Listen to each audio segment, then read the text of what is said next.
Samantala, patuloy ang pakikipagtulungan ng Department of Energy sa mga foreign investors upang matugunan ang supply ng enerhiya sa bansa. Patunay dito, 2 malaking power plants ang itatayo ng mga private companies sa Negros Occidental na tiyak na makakapagbigay ng maraming investments sa sektor ng enerhiya. Yan ang balitang hatid ni Dennis Cortez. Suportado ng Department of Energy ang pagpapatayo ng energy plant sa bansa. 2 malalaking biomass power plant ang itatayo ng mga foreign investors sa San Carlos at Carlota City sa Negros Occidental.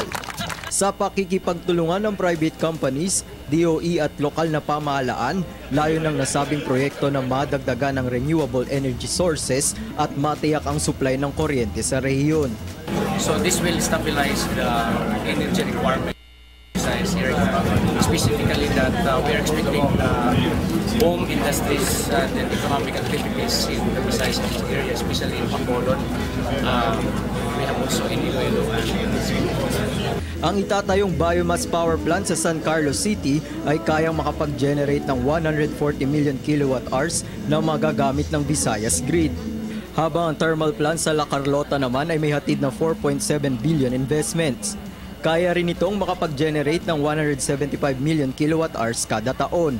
Dahil dito, inaasahan na rin ang mga bagong oportunidad para sa ilan nating mga kababayan dahil sa pagbubukas ng mga nasabing planta. Immediate impact of this biomass, this will give additional income to our farmers because with this project, we will be able to use the agriculture waste and convert it into energy.